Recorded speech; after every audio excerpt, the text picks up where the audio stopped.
Do you want to tell the audience how we got these chairs?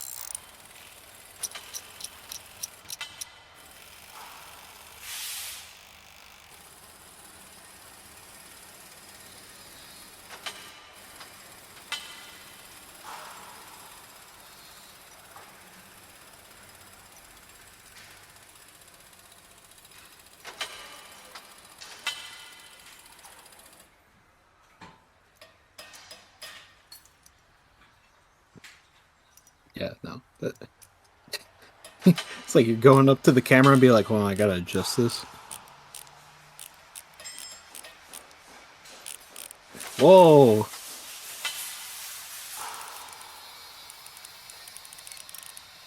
It was not last week, I can tell you that. It was last year, dog.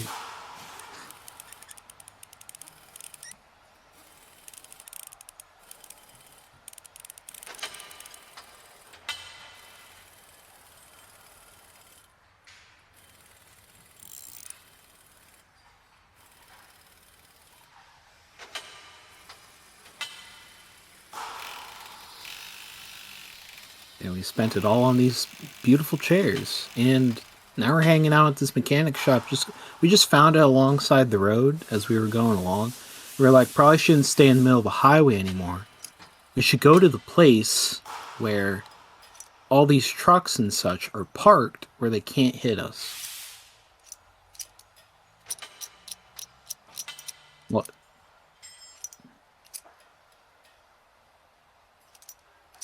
Yeah. No, we're good. We're all chill. It's all chill here. Hey, Jay.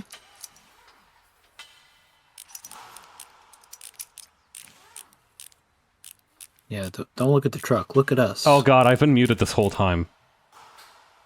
Please. Please. Are you serious right now? This is very unprofessional of me. I have no words. Can you hear me? Need to put me. You need to put me in front of a firing squad. All right, you need to put me in front of a firing squad for this. It's over. We're done. We went through the whole. We went through the. I can't. We gotta listen back to this just to see. What that sounded like. Jesus Christ. Oh my god. You want to take this one from the top? You want to do one over? Well, you were talking about pancake. I think we screwed up the second pancake now. Fuck.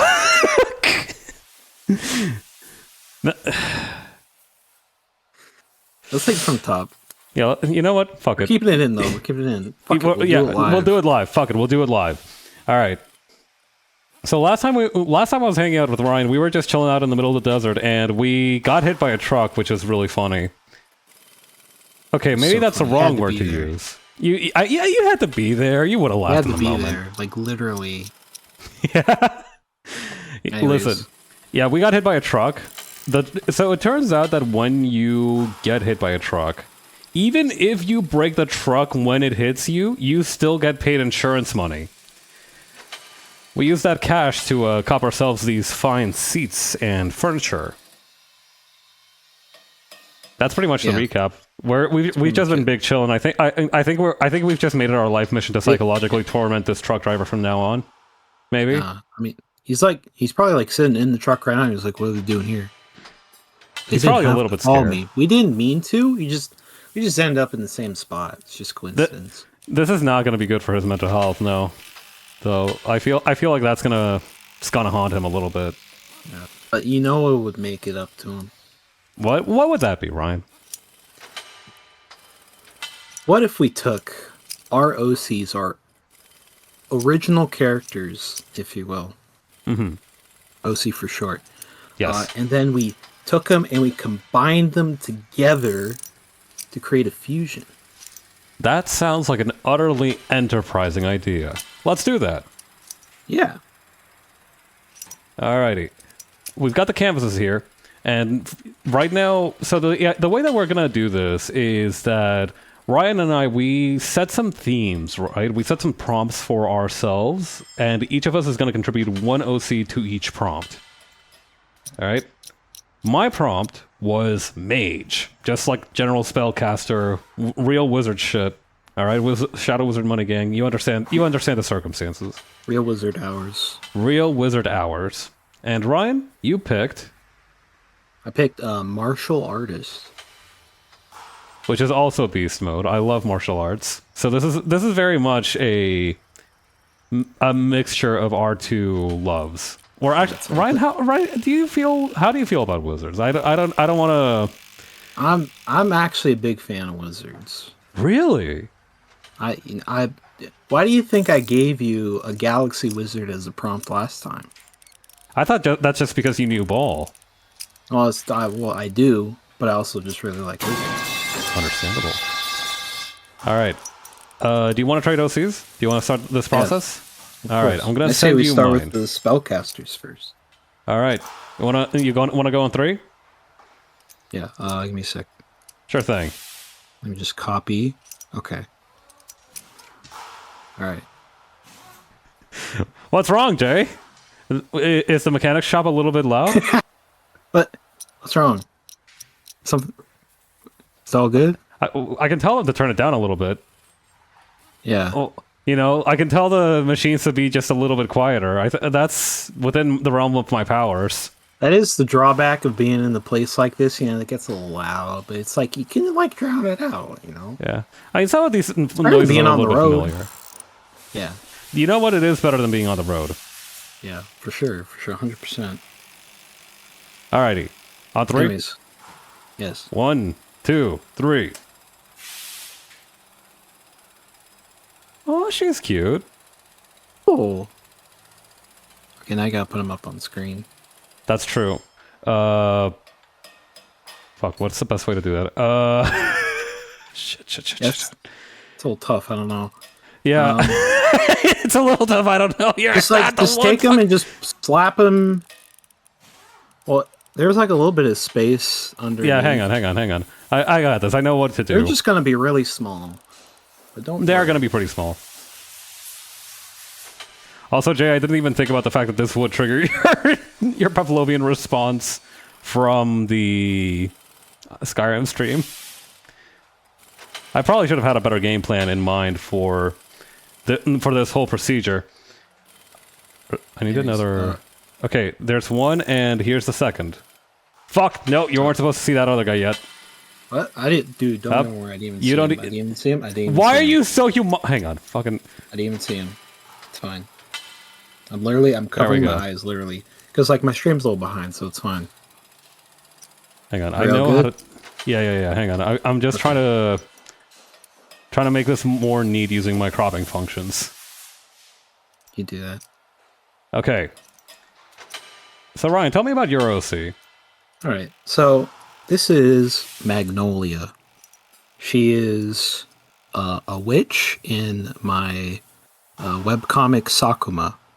Mm-hmm. She's the leader of a guild where it's kind of like the classic fantasy guild where they just deal with problems that people come to them for, usually bad fantasy creature problems type stuff. Okay, so Fantasy Fiber, yep. Yeah, pretty much.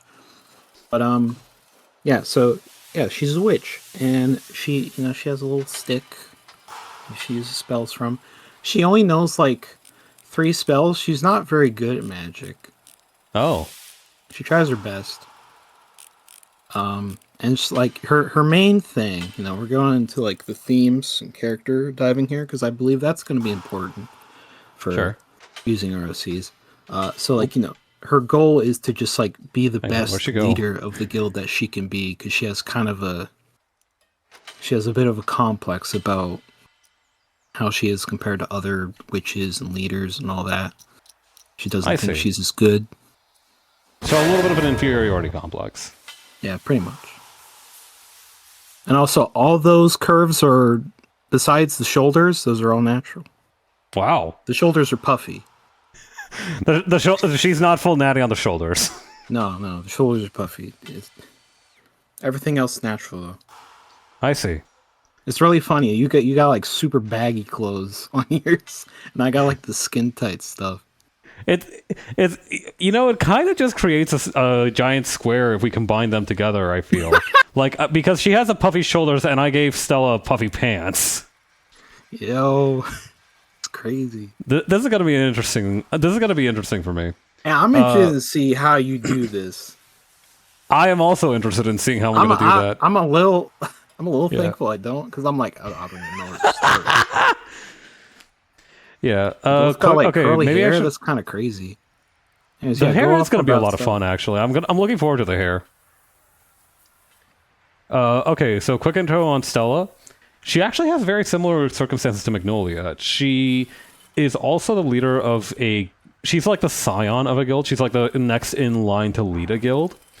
But hers isn't an adventuring guild. It is basically like a witch union that is very much a mafia. They are very much an organized crime group. Whoa! Her specialty is using fire spells, and also she is a massive weeb, and she is desperate for nobody to know that that is the case. She has like a lot of interests that she's like, I need to keep, nobody can know about this, I need to keep this to my grave, or else nobody will respect me. So she's very easy to rile up in that regard. Really so that's what's up with Stella. And I'm looking forward to seeing how she meshes with Magnolia. All right. Big fan. Okay, martial artist. You got yours? Let me copy.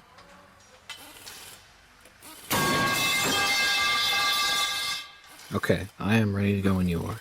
Alrighty, 3, 2, 1, send. Oh, hey, it's your guy. That's right. Yeah, let me get this fella up on screen. This guy's crazy. Okay. Let's just get both of these. Control F to fit at the screen. Behold. Down. Behold, a man. I brought 2 Sakuma characters for you today. Hang on, where the hell did I put my guy? Oh, there he is. He's in the corner. Okay, we've got him. Okay, so I say we introduce your guy first. Sure. So this is Hayes. He is part of a supernatural martial arts group called the Salamander Pavilion. He isn't. He's like their top guy. He is like indisputably. Hey, who's the strongest guy here? Oh yeah, it's that shithead Hayes. Nobody likes this guy. He is very much the type of person who solves problems with violence. He is a lot like Selin, that he's a fire user, except that instead of being magical fire, the orange skin on his arms can secrete mucus. You know how salamanders can spew toxin from their skin? Yeah. Same deal. He has like a toxin that he secretes. His isn't very strong, but it is flammable and it doesn't hurt him when it's on fire. So he has a little bit of flint and steel in those wristbands of his. He claps them together and he sets his arms on fire to hit people with. That's really cool. Hayes is not a good person. He is an asshole. I cannot stress this enough. Everybody who interacts with this guy is like, I hope he doesn't kill me and I hope he goes away. That's really funny. So he's like the kind of guy that's like, he's like that coworker where it's like he's just a big dickhead, but he does his job, so they can't really get rid of him all that much. It is exactly that circumstance. That's literally it. He is too useful to kick out, and also they are worried that if they do try to kick him out, he's just going to try and get revenge. So unfortunate. Yeah. But tell me about your guy. He seems cool. Well, this guy is the titular character of Sakuma himself. Sakuma. So this guy, this is his Arc 1 version, in the Red Glare arc. So in this arc, not much is known about him, but I'll spoil what happens because we're in the second arc and it's been in the second arc for years now. so it's fine. He is an Oni, but he has the ability to hide his horns through like meditation. So he's been sheltered his whole life on like Onigashima, Oni Island. And so he journeys out to just like find his Oni mentor. And he goes on adventures along the way, and he eventually joins up with Magnolia's guild because he was told by a he was told by a diviner, a person with divination skills, that if he joins the guild, or well, if he searches for what the guild's searching for, you'll find his mentor. So that starts his journey. Mm-hmm. He's a very because since he was sheltered his whole life, he's very blunt, stoic. He doesn't have a lot of social skills. Bro's got a touch of the awkwardness in him. He's a little awkward. But yeah, and also he punches things real good. Awesome. That's his main power set. Is he just punches really, really hard. Awesome. I fucking love that. And when he gets his horns out, he's even stronger because it's kind of like you can't see it, but it's like he's hardening his Oni skin even more. Oh. And so when he's in that form, he's also, which is crazy that you have this guy here. Sakuma is also resistant to fire with his Oni skin. So these two are like a match made in heaven. Or hell. Yeah, I feel like given... The thing about Hayes is that he's not actually a very good martial artist. He's strong. He's really strong, and he's a shithead who uses any available means to hurt his opponent. But he's not he doesn't really like the whole discipline and, feeling your body, mindfulness aspect of martial arts. It sounds like Sakuma is into that, though, because of the meditation. Yeah. So I'm kind of worried about what's going to happen with these two. Well, when it comes to actually fighting, in the story, Sakuma is fighting people and things that he just, he's not fighting just like normal people a lot of the time. He's fighting he's fought a giant strawberry, a big golem, a bat, a snake. Actually, no, he did not fight the snake. That was someone else. Can the giant strawberry beat Goku? Is my question. No, sorry to say. The strawberry is not over tier? The strawberry is kind of a chump, I won't lie. Damn. Sorry to say, but yeah. He also fought a guy who could control sand. I feel like the sand guys are always the worst to deal with, right? Yeah, what's even worse is the... What do you mean worse? Worse? He didn't even fight. He didn't even actually fight the sand guy. It was someone else. He just fought his pawns. Fuck. Coarse and rough and irritating. It does get everywhere. Yeah. Jay is correct. Yeah. No. All right. Yeah. Are we ready to do this thing? Let's do this thing. I'm excited. I don't even know. I am too. I don't even know where to start. I'm gonna put both of these in my canvas. Yeah, I have good old pure ref to utilize. I feel like I need to get better about how I manage references on my canvas because I feel like I just stuff everything in there at once. You got, and eventually it just kind of clogs. Pure F is a lifesaver. How did you find that program anyway? A friend recommended it to me, a webcomic friend, so. Neat. I was just like, all right, cool. And I got it. I'm like, oh, this is neat. This was needed. You know that post where the guy is like in the bathtub with socks on? Wait, what? Like, oh, this... You don't know that post? Wait, Guy with socks on in the bathtub? Yeah. It was like a POV shot. Nah. He was like, oh, this was so needed. I've never seen that before in my life. Wow. Can't believe it. I'll show it to you later. Yeah. Anyways, I think how I'm going to start this out is I'm just kind of like, I just need to get a feel for Haze here. Okay,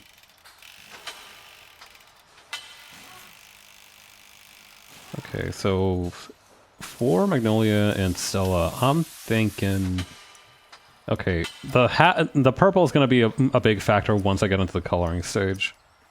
But so far I'm going to keep the hat. She's super in purple. Big into purple, I can appreciate that. Purple is kind of an underrated color. I feel like for a lot of history it was glazed because it was like the color of kings. I remember that was like a whole thing. But I feel like it kind of fell out of favor in the public eye.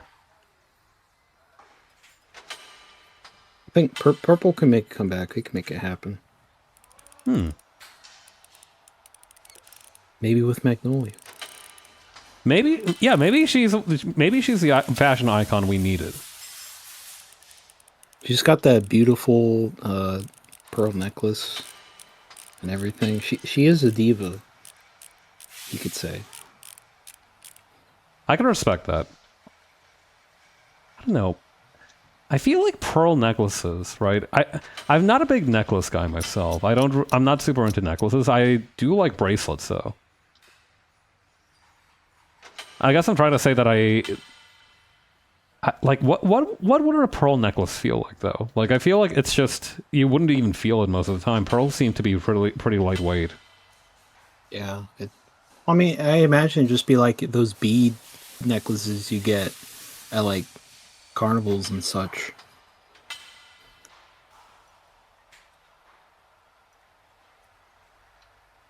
I don't know. Pretty much same stuff.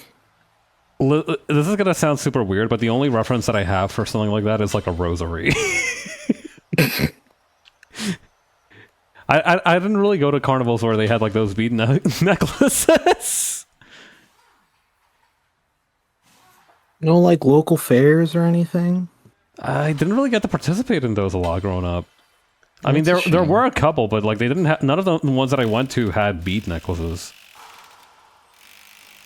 There was one where they were making corn dogs fresh in the festival though, and that shit went so hard. Well, there you go. I'm pretty sure I ate half of their corn dogs. Those were supposed to be for the whole community, but my fat ass just wanted more. They did give them to me though, so maybe they could spare them. Corn dog shake pabs. We all had a corn dogs. Yeah, corn dog. It's Pabs. I just want to double check. So is Haze's salamander skin like it's a genetic thing, right? It's not like a painted thing. Yeah, you could call it genetic. So the way that the martial arts in the universe work is that each martial arts group, or at least each supernatural martial arts group, has like a special place of power where they practice. So for Hayes and his group, the Salamander Pavilion, it is like this noxious spring that is full of salamanders. And when you practice martial arts in that area and you take in the energy from that area while you refine your body, depending on what it is that you practice with the martial arts specifically, your body will transform to match that. So everybody in Hayes' clan, their whole kind of operation has at least a little bit of the salamander skin on them. That's so cool.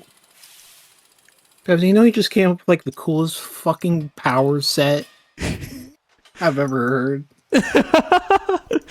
I'm like jealous building. As hell. I'm like, Doc, I could use that in the comic for real. What the hell? Yeah.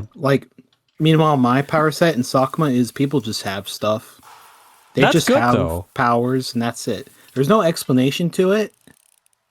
They just have it. I feel like that's more liberating than mine, though, because mine requires each guy to have like a background somewhere. Yeah. I mean, I think you can't still practice martial arts without having one of these places of power. You just won't get the powers associated with that place. There's a guy in the setting who basically made his own system using the equivalent of like key in the setting from the ground up, just by figuring out, okay, I can use key like this, this, and this. That's going to be my system.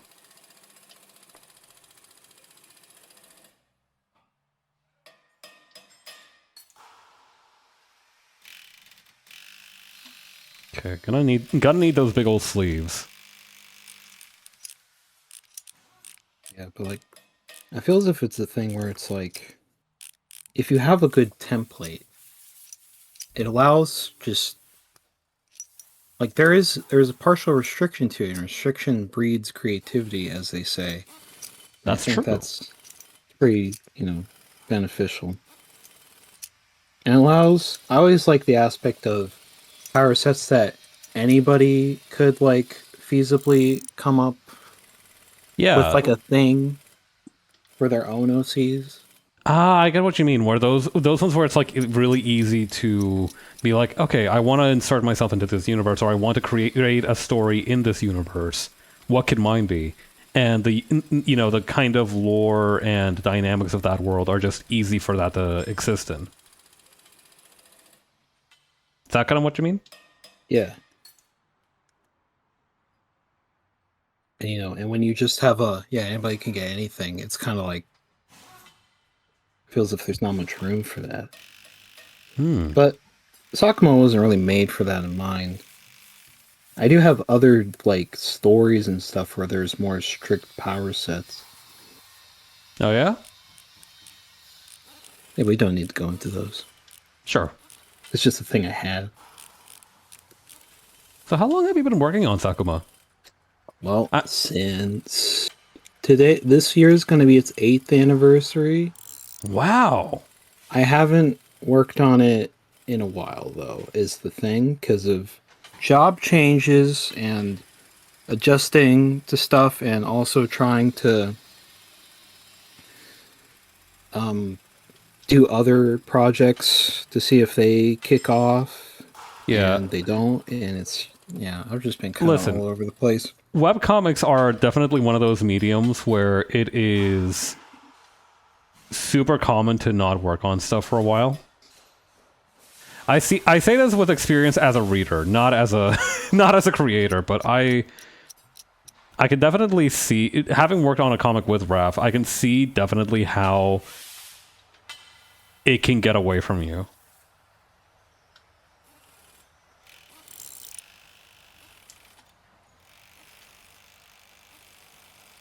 What's your favorite arc that you've written for it, though? What is like your arc that's like you kind of like beat your chest a little bit and you're like, oh yeah, I'm the man. My arc? Well, I'm only on the second one right now. Cool. But it's tough to say because I part of me is like, yeah, the first one because I actually finished it.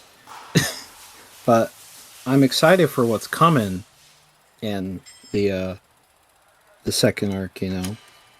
I've done some fun stuff in it. I'm doing some build up. It's more, I don't know what the word is. It delves into character emotions more, I guess. Ah, okay. And I see ideologies. What you mean. Because those are fun. It's kind of like, this is like Sakuma's lowest point pretty much in his life at the moment. He's been a lot of bad things happen. That's kind of hilarious because that's kind of hilarious. This being the second arc, and this is the guy's lowest point of his life. What happened to this guy? Low point. I mean, like, there's going to be things that get pretty low later on, but it's like once okay, so it's the worst day of his life so far. Worst day of his life so far. Yeah, but it's like it lasts like a couple months, so it's not great. It's not really a spoiler, but like he basically gets enslaved by this circus troupe where the ringleader forces everybody in the troupe to fight each other for entertainment. Oh, okay. I feel like that's not a circus then. I think that's just a fight. It's the battle circus. I think that's just like a underground fight pit, but with a theme. No, it's above ground. It's above the ground. People. Okay, that's pretty clever. That's a good way. But officer, this can't be an underground fighting arena. We're on the 3rd floor. It's fine. If you go underground, it gets all dirty, even though they fight on the dirt. There is no. It would be really funny to have like a dirt floor on an arena that isn't on the dirt. Like for Baki, they have the whole thing underground. So it's like, okay, they're underground. They're gonna have sand down there. Sure, why not? But like, imagine if you went to fight Geese Howard at his fuck ass building, and he just had the dirt pounded floor on his penthouse.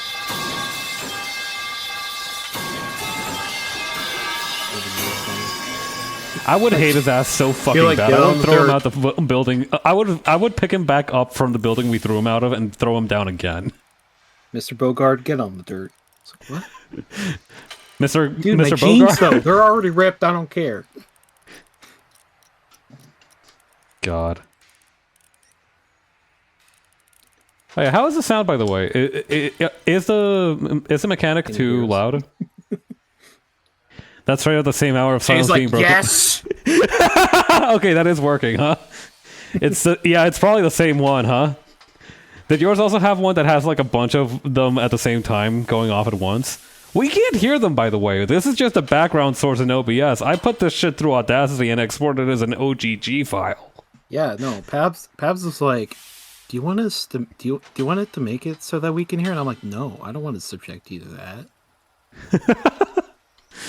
You kidding me? That's how I recognized it. Okay, so we're about the halfway mark then. We've been going for like half an hour.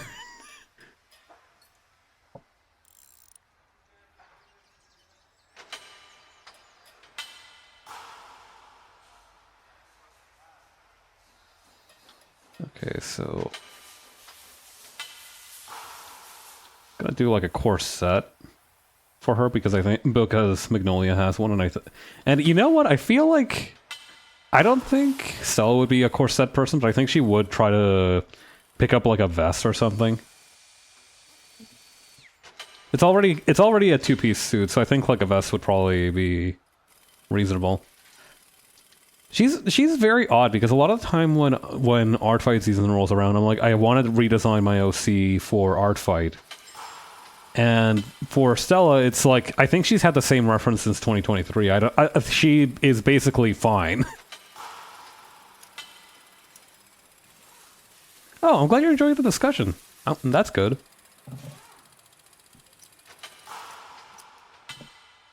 Hang on, I need to sneeze and I'm gonna mute. Mm-hmm. Well, you're doing art too. Jay, okay. Please share with us later. Oh yeah, yeah. Actually, that's a great idea. Bless you. Thank you. Got it. Stay safe out there, everyone, because I feel like a lot of people have been getting sick recently. Yeah, it's that kind of season. Yeah. Such a pain in the ass. I had my flu shots. I had every shot that they were able to give me. I got a flu shot. I got a COVID shot. I got a tetanus shot. I got a gun shot. It's what? I should be bulletproof. Hey, hold on a second. Yeah. Yeah. What's up? What's good? I mean, did you get it looked at? What the? No, I mean it's a cold. What gunshot? Oh yeah. I mean, well yeah. The doctor obviously had to look at it after he plugged me with it. Yeah. Oh. All right, my bad. Like if I should have thought of that. It would have been dangerous if he wasn't looking where he was shooting. Somebody could have gotten hurt. That's true. That's true. That's true. I'm just not used to that. You know. It's been back-to-back cold season since like November for real. It's pissing me off so goddamn badly. Winter needs to be shorter. I'm gonna become the opposite of that woman from Frozen. Yeah, honestly, I'm really feeling the anti-winter sentiments this year. I think we're all just sick of it.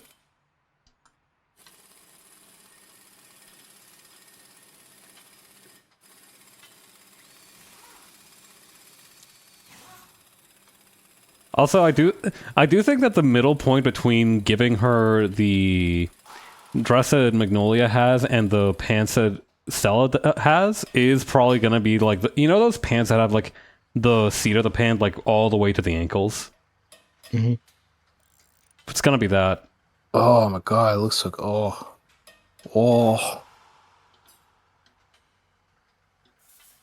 Dog, I'm gonna be simping over this one. That's good. Motherfucker overstayed its welcome. It's crazy.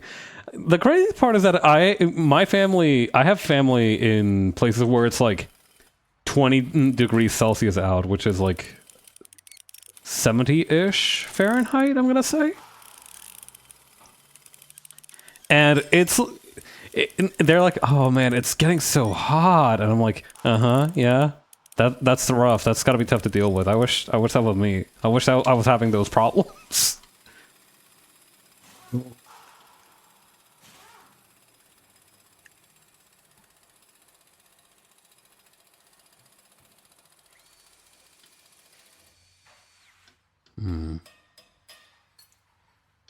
Yeah, no, Pebs. So tell me, are these okay? So these two OCs, Yeah. are they in the same world? Or are they different things? They're in the same world. Martial artists. So there is a difference in that Stella is a sorcerer and not a martial artist. They still somewhat receive their powers from the same source. Like they both need to train under like one of these places of power, so to speak.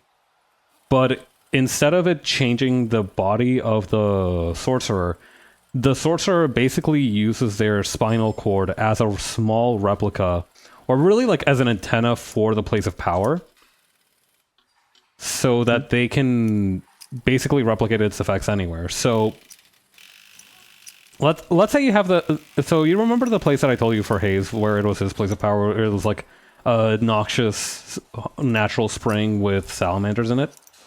Mm-hmm. So Hayes trained as a martial artist there, so his body transformed into the salamander shit. Stella, if she was a sorcerer from the same region, from the same place of power, she would effectively probably either have control over salamanders to some extent, or she would be able to manipulate the toxin more precisely. She wouldn't produce it herself, though. She'd be able to control the poison to some extent. But they are from the same universe. They actually live in the same area, really. And they were roommates. They were not roommates. I think... I actually think Stella probably contemplated having a Hayes assassinated at some point. Like, it's not even a rivalry thing. Yeah. Not even as a rivalry or like he slighted me personally kind of thing. It's just that she wants more power and she recognizes that he is going to be kind of a problem for that. Okay, these shoes are a little clown size, so I need them to be smaller.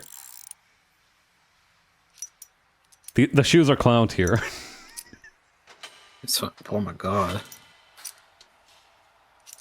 Actually, maybe I could almost do like those toppy pants. You know those pants that kind of cinch near the ankle and they have a little bit of this. Like it's almost like a sweatpant. Were those toppy pants or topi pants? I think they were toppy pants. I don't know much about pants, I'm sorry to say. Not a pant aficionado. More of a team shorts guy? I just don't know. It's like asking me about cars. Like, yeah, you know what that car is? It's a red one. I'm kind of in the same boat for cars, not gonna lie. I don't know too much about fashion myself. I know a little bit, but not a whole lot.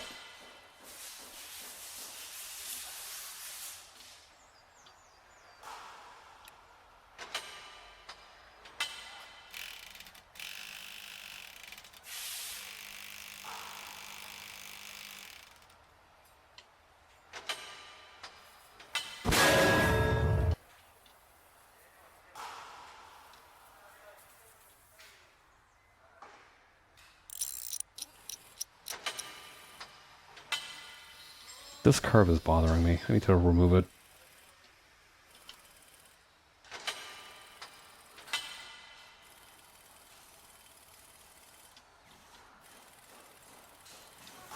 think I made a really deranged looking dude. That's good though. Look, because it's like I'm trying to imagine their personalities combined, where it's like, Oh Christ. what if he was like, like A little bit more feral? like the still the sheltered version of Sakuma, but he's still with the personality of Hayes, where it's like, oh yeah, no, he's just an animal. Yeah, okay. Like, okay, this guy never got over that phase as a child where you put bugs in jars and shake them around. Yeah, like Sakuma is very much like he's a very reflective guy. In the universe, Onis are reincarnations of people who have committed a great sin in their life. Ooh. Thing is, Sakuma does not and also their memory as they're reincarnated is only like they only remember their name, and they also remember the sin they committed, like the memory of the sin. That's all they're born with. That sounds like a pretty awful existence. Yes. Sakuma, however, did not have either of those. So he has a different mindset of the other Onis, where the other Onis should just kind of embrace that aspect of themselves. Or like, well, if I was bad before, I'll just be bad again. I don't care. That's actually fucking baller. They're like, oh shit, that's what I did in my previous life? Might as well go again. Might as well just do it again, you know? It's like, let's just stick to the same old. Yeah. Fuck it, why not? That's really funny. And it's also, it's a case of like, they're led by a leader of the Onis. And so like, they're like, if the leader's bad, well, I'll be bad too. I mean, just do what he says. I don't care. It's fine. God, it's a toxic Sakuma's culture. like, yeah, maybe we should kind of analyze as to why we're doing this. Guys, have you tried not being assholes? Has anyone tried not being an asshole? But then he was like, actually, I'm just going to leave. Screw you guys. I'm making my own Onigashima with reflection and meditation. His mentor was the leader, and then he left the island. And he's like, okay, I should probably find him. I should probably go find him or something. But also, leaving here is probably good for me, too. God, that is really funny.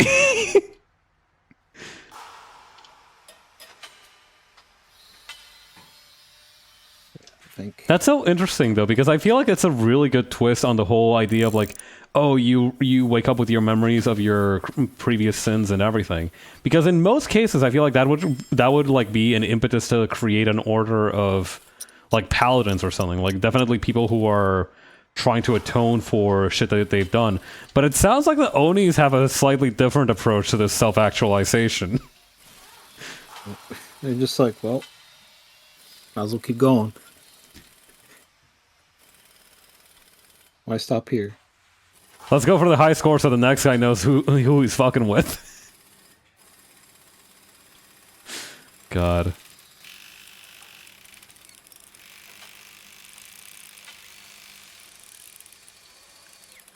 I do wonder to some extent, I don't believe in past lives myself. I do wonder if it were a thing, like, what my kind of karma would be like. Am I just like a new guy, or am I... Is there like a weight to my soul? I think I'm happier not knowing, but still something to think about. Yeah, I don't know. Can't worry about that now. Live in the present, brother. That's true. That's true.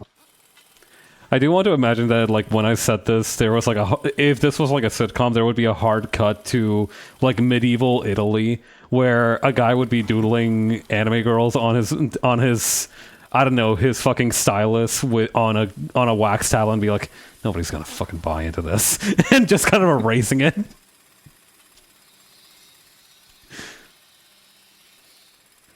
'14th century. Mate, why are you drawing the queen like that? Why your eyes look like bugs? Oi, you got a license for them for that bunny suit? Well, I didn't know bunnies could look like that, eh?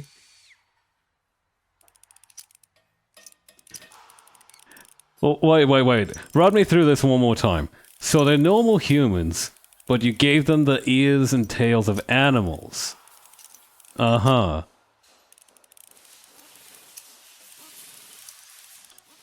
I'll take 5. I'll have a whole set.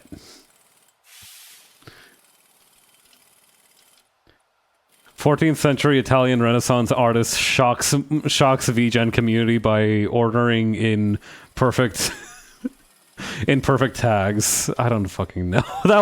That one needed more time in the oven. That one needed more time to consider. Okay.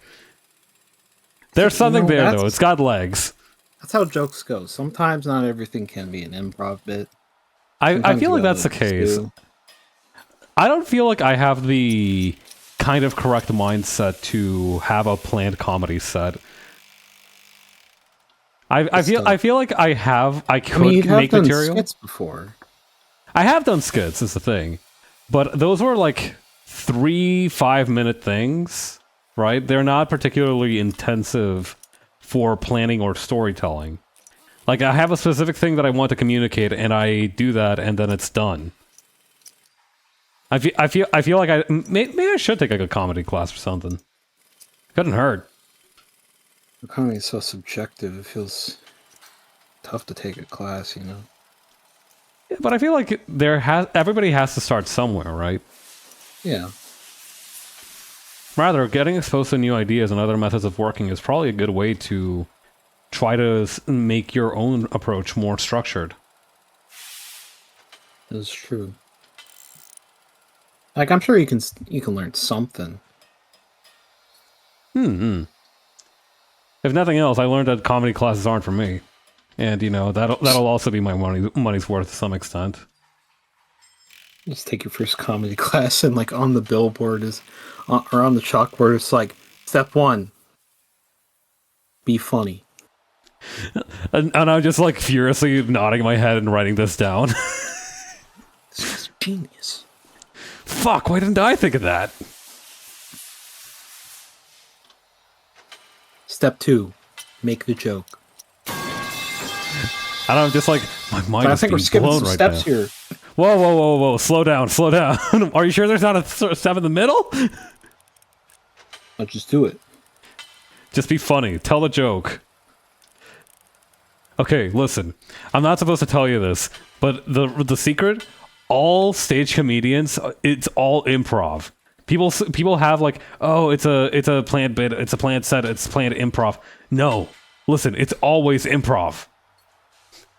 They're always making shit up as they go. That footage of the same show being done 2 different nights, it's all doctored. It's not real. It's just 2 different angles of the same show. And they've changed the background a bit using CGI.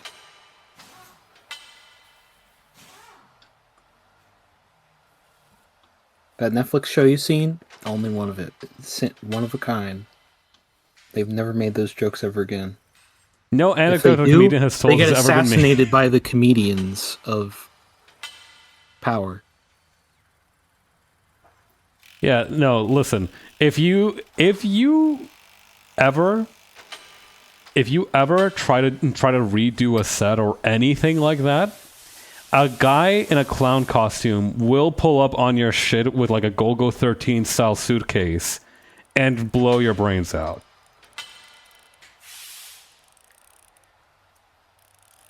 Yeah. Puts a whole new context to saying don't even joke, lad. This funny business is serious shit, all right? You don't get into jokes to play around. You think this is funny business? Well, kind of. You think we're playing around? Think this is a game? This is no laughing matter. God.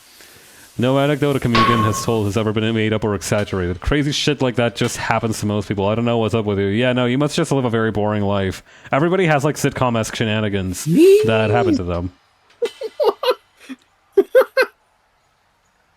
What an insane thing to say. It's like, you might just be boring. Your life might just be uneventful and inconsequential. I don't know what to tell you. You might just suck shit.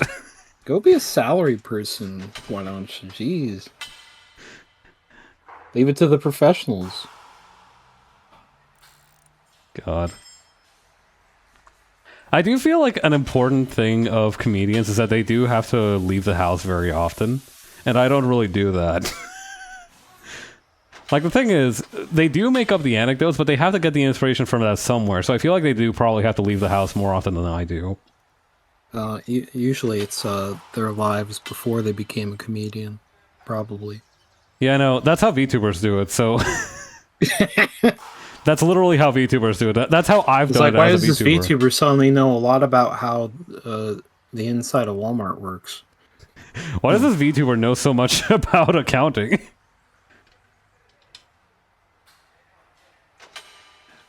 I should have never bothered going to the CPA program. I should have just been an internet funny person from the beginning. Fuck it. Yeah. Well, there's no time like the present. Like I said earlier, you know, we just move on. Yeah, I mean, I'm still working on it. If I don't get it this year, I'm just gonna crash out of the program. I'm fine with that. I've spent 5 years in it. I don't care anymore. If I've made it this far without the whole accreditation, I'll be fine without it. There's all kinds of ways to make money in this world. No one path is the true one. Like donating at the link below. Is there a link to it? There's I don't have any donations or like any Never way mind. to support Don't me financially. Don't. Just commission Pabs. Just do it. Don't commission me right now either, because I'm fucking at the torment dexes at my job. Dude, come on. Listen. Can I help you out? Commission me instead, I guess. I don't. Yeah, go commission Ryan. Go commission Ryan. Commission me, and then I'll commission Pabs later. Yeah, exactly. This is perfect. This is going to be the system. That's why I won't use it on anything else. This is a perfect system. You need money now, and I need money, and I don't need money right now, but I might need money later. This is. Bro, I think we found out infinite money glitch. Yeah, dude. The bank is gonna flip when they learn about this one. It's like, who are these two guys? They don't even live in the same country. Actually, that would be a problem. I think eventually this whole arrangement might get picked up as an attempt at Forex fraud. Oh no. There, we gotta abandon the bit. I mean, we could still probably do it once. We could do it like 3 times, I think, before it gets suspicious. And infinite $20. Infinite $20, but only for 3 times. Only 3 times. I think after 3 times, that's when like people in suits start asking pointed questions about the source of the $20 and what you're planning to gain from swapping them so frequently. We just tell them it's gotta be mad funny, man. Actually, wait, hang on. Let me check the Bank of Canada website because hang on. Bank of Canada exchange rates, because like I feel like. Let's see, monthly exchange rates, lookup tool. I wasn't even thinking about exchange rates. Okay, let's... A whole other ballpark. Okay, so... Ooh, baby. What's up? So, I'm taking a look at the conversion rate data for the US dollar to Canadian dollar. And, holy shit, it's taken it... Okay, so last year at around this time, it was at like 4.5. And the pipes. Sorry, Jay. Okay, so around this time, this same time last year, it was sitting at around 4.5. And currently it's at like 1.37, 1.36 or 1.37. So that's like a whole 10 cents down. That is huge in some cases. Oh man. It might not even be the same $20. Like past a certain point, it's going to be like $18 because of the conversion rate decreasing. Ship a Theseus, but it's a $20 bill. God. They're selling a Canadian dollar for 73 cents.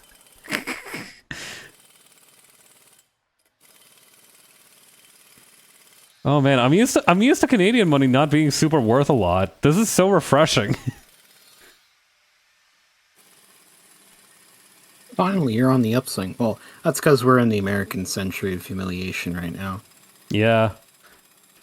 It doesn't feel quite as good when you win because the other guy sucks at the game you're playing. Well, it depends. Depends on if the person's like a jerk or not. I mean, I feel like even then the reaction is less so satisfaction, more so just sheer disbelief. Like, okay, you're acting like such a shitter, and this is how you play. This is all you got to bring to the game. All bark, no bite. Oh. The way you said that, something about the way you said that really cracked me up. You said that like trying to go for a greaser vibe with that one. You sounded like a playground bully, but like a really sophisticated one. You sound like a Harvard bully. All bark, no bite. Oh, I guess this guy doesn't even have a 5.0 GPA. Yeah. Also, okay, I was originally gonna give her a similar hat to Stella's, but I think the idea here is gonna be that it's gonna have a rounded end like Magnolia's does. So I think maybe something more like it could this. be like bubbles. Dude, I think I might have to give her a sombrero. Like, am I crazy or is this something? Like, this could be a sombrero. Okay. Ryan, have you thought... Okay, this is going to be a strange question. What ethnicity is Magnolia of? Dog, she's white. Look at her, dude. Okay, so somehow her, between her Stella... name is Magnolia. I mean, you could be named Magnolia and still have like something in you.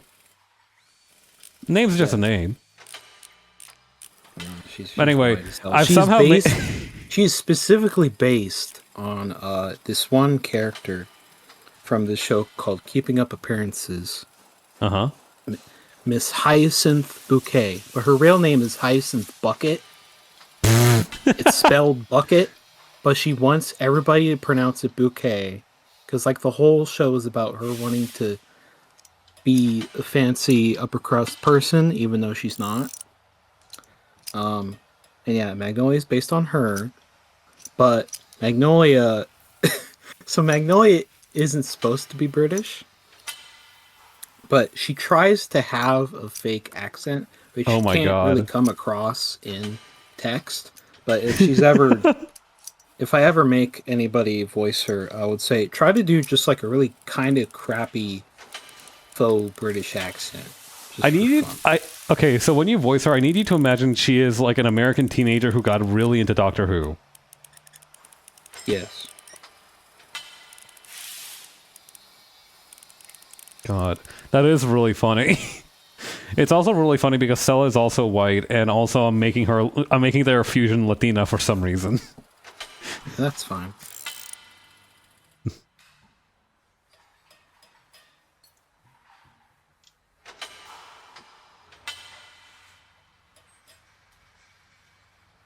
Okay, she's just a very pale mestiza now.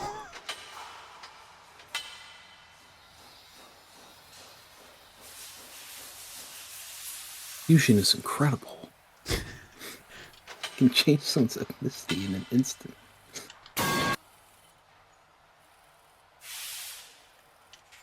Just be careful once you change back.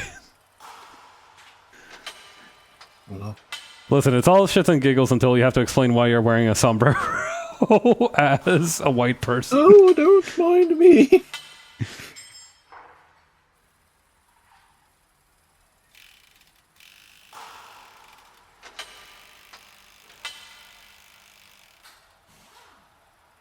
Use his foot, it made it too big. Stockham's got big feet.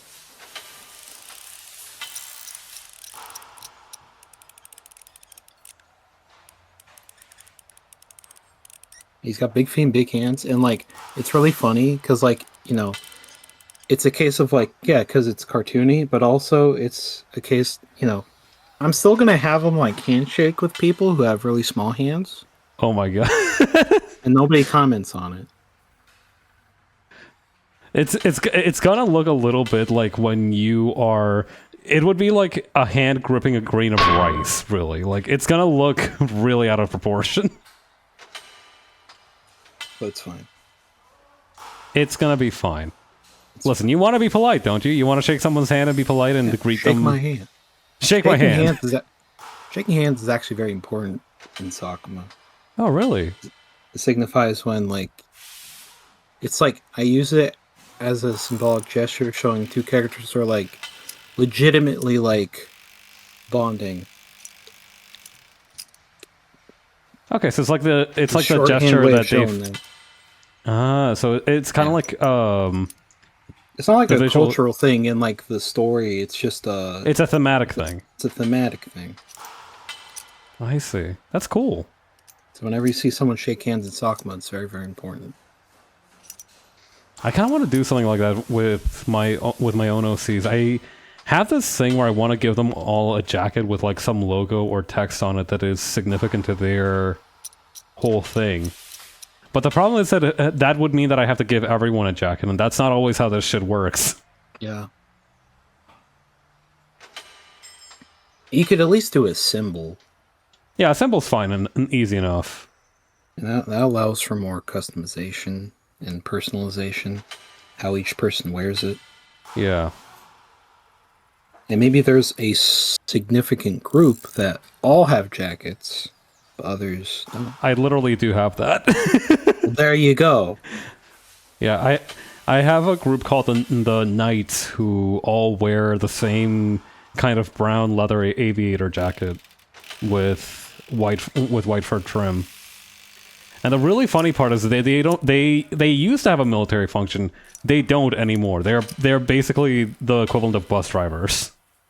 Their whole mission as an organization is to just chauffeur people around because the environment is dangerous on account of like the magical monsters and whatnot.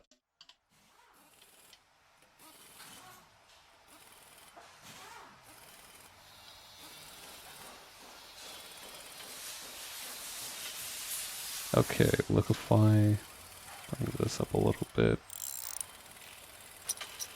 Okay, I think I'm ready to move on to colors. How about you? How are you doing? I'm also pretty much ready to move on to colors. Just need to finish up the selection detail. I'm gonna work on sealing any holes that are in the line art then. Well, this isn't really line art. It's sketch that I'm going to move to kind of try and refine it to line art, but close enough. Yeah, I'm just in full line art mode. Still need to fix this freaking foot.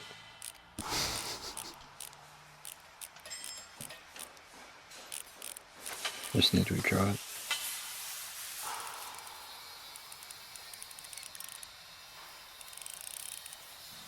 I gave Sakuma like the flattest feet. Brother is gonna need to. He never wears shoes, and it's an active character trait. He does not like wearing shoes. Yeah, because brother can't find any in his size. Yeah, but that's their problem. Oh boy. You know what? Yeah, that's a market's problem for not being able to service a consumer specific needs. Also, we should save. We should save our work. Pebs, this is an important question. We've reached this point. What is the name you're going to give the fusion?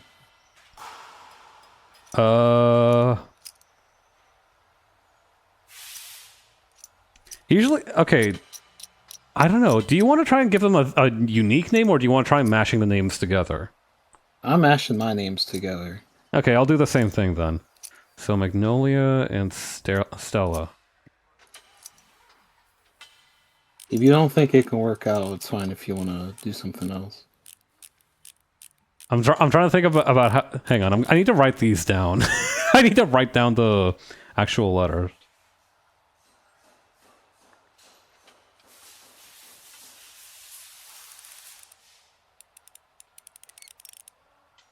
Because the easiest one is to call her Mistella, but that's...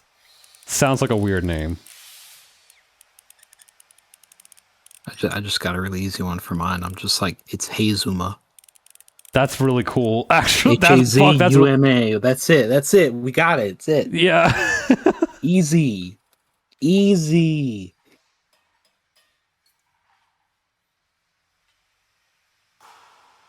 I got the easy, the hard one. Hang on.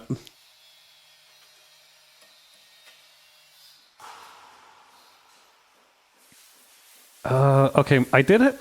So the thing is that Stella's name isn't like her full name. So her full name is Maristella. Oh. She calls herself Stella though. Or rather, Stella is like a nickname that everybody gives her because Maristella is such a mouthful of a name.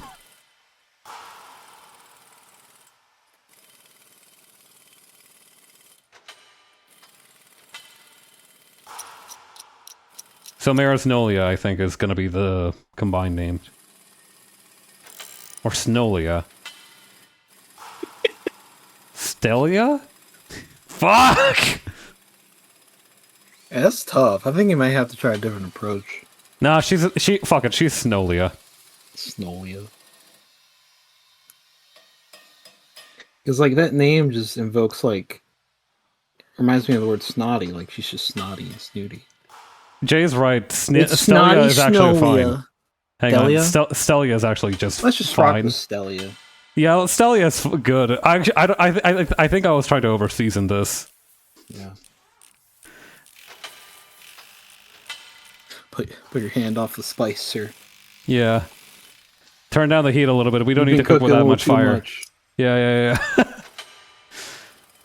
This is why I like creating with people that I can like talk with while I do stuff. It's nice to be able to just get active feedback.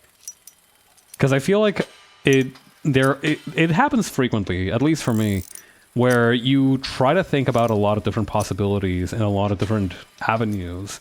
And while you can create something that you're satisfied with, it also helps to get somebody else's input while you're working. Because sometimes you might just be getting too much inside of your own head, I feel like. Like, like past a certain point, you start sounding like that guy from It's Always Sunny in Philadelphia who has like a cork board. See, if I do this and this and this, I'm like, who's Snolia? Who's Snolia?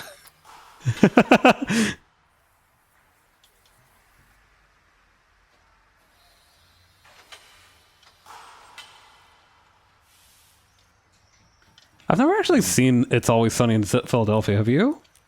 I've seen a couple episodes. I need to watch. I need to watch it more. Oh, you liked it? Yeah, it's good. Highly recommend. There's a reason it's been going on for so long. I feel like we haven't seen any new memes of it, which isn't a good way to judge a show's longevity, but I'm glad they still got work. I'm glad that it's still going on. Yeah. Unless they hate their role, in which case I hope it ends soon. I think if they didn't like it, then they would actually finish it, because it's been going on for almost 2 decades. Sheesh, really? Yeah, it's a pretty old show. It's not that new.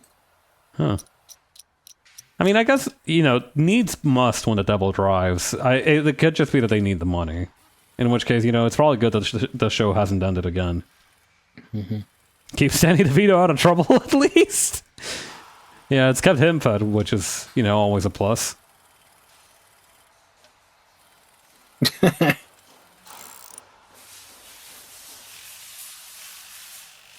Okay.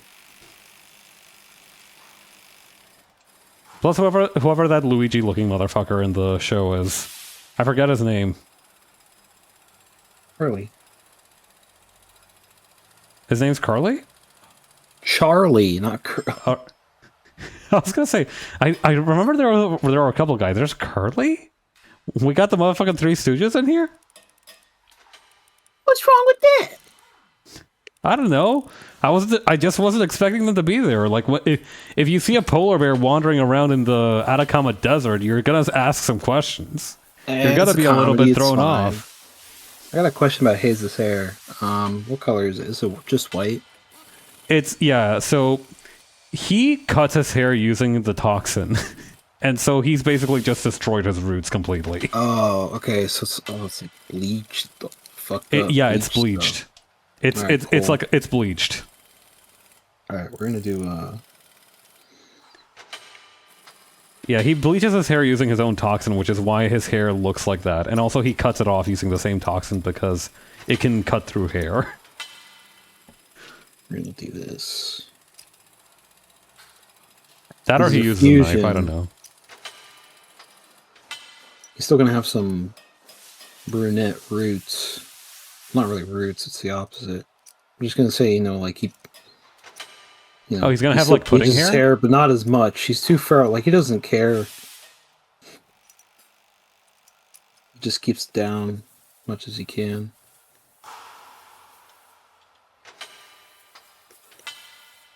Basically, I just still want some black in there.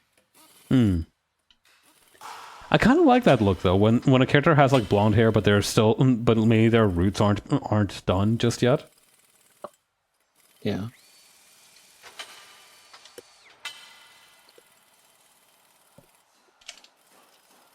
I don't know. I like it, I guess, because it's a very easy way to communicate. It kind of creates a lot of the idea of the Rose Tyler special precisely. It creates the idea of like the passage of time from when they dyed their hair. Like it also says like, okay, this person does dye their hair, but they're not super meticulous about it.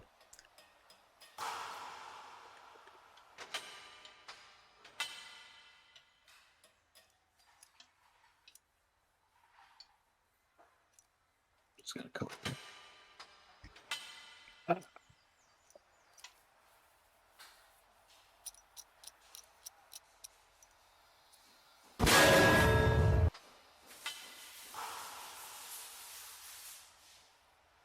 I'm genius. Okay, I think... Let's try this. I made a genuinely deranged individual here. I did not expect that today. Yeah, no, I'm looking at it through OBS, and he's looking... He's looking a little scary, not run honestly. into this guy on the street. This is a guy who wants to hurt me a little bit, it feels like. Maybe a lot. Yeah, maybe a lot.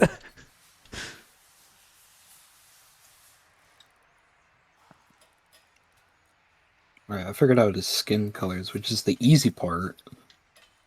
Because it's just the blue skin with the orange salamander. But now I gotta figure out the colors for everything else. That old rock in the hill. Yeah, it's gonna be tough.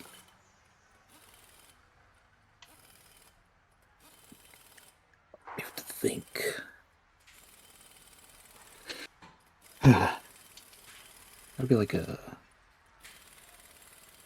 See, I will keep his eyebrows black, because it can't be that easy to bleach those if you're just splashing stuff on your head.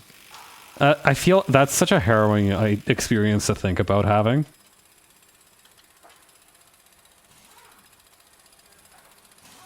I dyed my hair one time. Did I ever tell you about that? No. When I was 10, I was really, really obsessed with the idea of dyeing my hair. So, I learned how to harness a human form. I asked my mama and my papa, pretty please, can I go dye my hair? And they were like, okay, we don't really know how to do that, but we can take you to a barber shop. And doing parallel play with you all because I'm doing coloring too right now and also struggling with palettes. Jay, we gotta invite Jay to one of these things. We're mind synced right now. Yeah, she's on our wavelength. Yeah, because we do want to do more of these. Yeah, this has been fun. Be a guest. Yeah, we gotta get Jay in here at some point. Yeah, we'll be in talks. Yeah.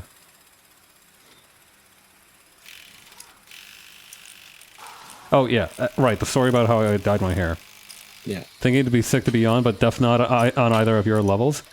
That is don't matter. That don't matter. Certifiable cap. Certifiable Certifiable cap detected. Cap level 100. Cap. Actual cap. Genuine cap. We would love to have you on here. It's not about levels. It's Jay, I've seen your art. It's beautiful. Come on. Listen, we'll put forward the invitation. If you want to do it, we can do it. If you don't want to do it, all good. Oh. It's a mutual effort. Get me an Eventurizer in as a parent because he handles my fundamentals. It's a mutual effort. Oh, okay. That'd be fun. Okay, yeah. That's fine. Gonna need to learn how to organize these with more people. I feel like it'd be fun to... Past a certain point, I'm gonna need to learn how to do some kind of HTML wizardry or some bullshit, but I think at the current level we're at, we should be fine. Well, if it's 4 people, it's probably manageable.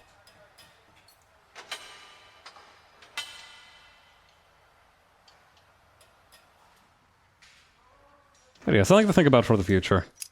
I'd definitely be excited to have more people to chat with while I do stuff like this. It's just nice.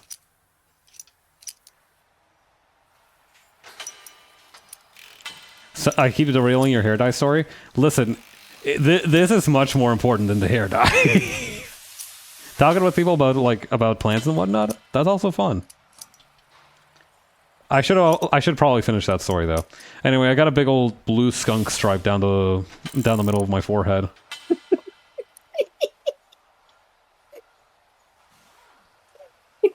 I didn't do it again because I found out that when I went back into my rice form, it just stayed there. It just looked like somebody had taken a fucking paintbrush and put a blue thing over my head. Oh my god. I did not expect that.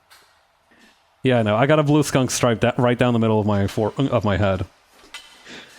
And it stayed that way for an entire summer, and then I didn't get it re-dyed. Because, one, they wouldn't let me, and also, two, I was kind of over it.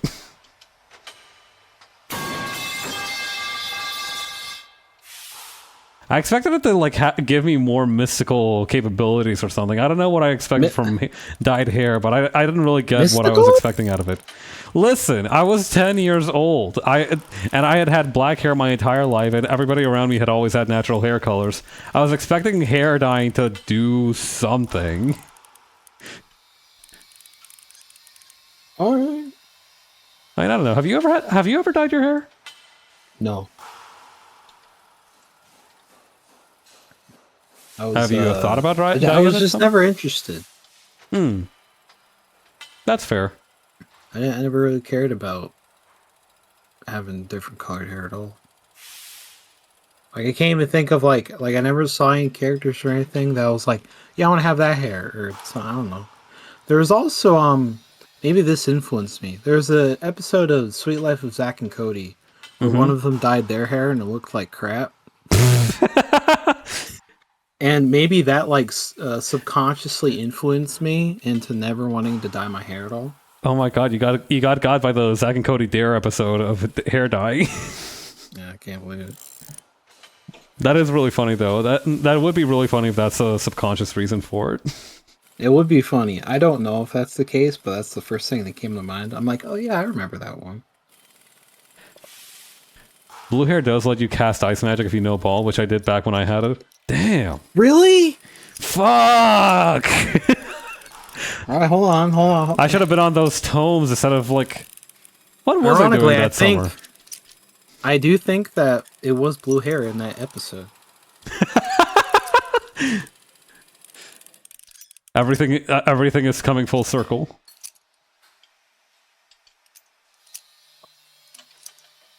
Trying to figure out this color scheme, dog. It's so hard. It's looking good so far, though. I like the pattern that you've worked on it. Orange and greens, and it's like there's so much. You're just sticking one. Honestly, the blue and orange is a classic combo. I love blue and orange, but throwing the green onto there is going to be tough. Yeah, I don't think I'm. Well, I think that's the trick, Pabs. I'm not using green at all. Ah. He does. I did combine So I zoomed in a lot. It was Haze's eyes is kind of like a brownish, Mm-hmm. and Sakuma's eyes are blue, and so I just kind of went in the middle of the color picker and just picked a kind of dull green. So that's your green. The green. The green. Yeah. Right now I'm just trying to figure out. God. I'm just trying to see what works. Hold on. I may be cooking here. Trying to incorporate the orange now, and it's a little scary, I'm not gonna lie.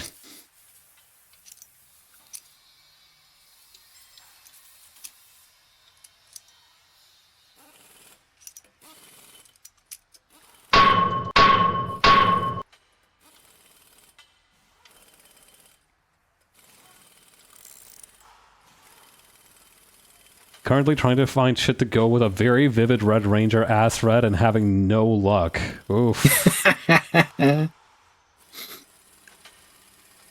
I can sympathize with that. Hair, Red is a surprisingly difficult color to work with. It is. Very temperamental ass color.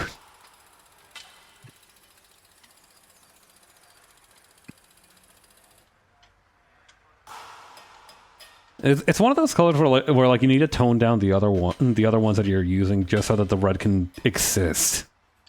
That, or like keep red to a minimal. I want you to hear me out. What's that? What's good? I think that corset should be similar to Stella's belt, where it's the the circles. Yeah, it's the color choice where it helps breaks up the middle. Ooh. Okay, I'm kind of seeing the vision a little bit.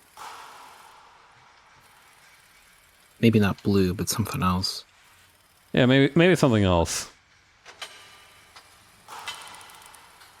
With Magnolia, I intentionally made her like pretty much all purple because like I did that for basically every character in the first arc and the second arc as well. I gave them all a specific color to focus a color scheme around. For example, in the second arc, I have the character of Pinocchio, like the actual Pinocchio. Just straight up? It is actually Pinocchio. His name is Pinocchio. And he's he's a little shithead.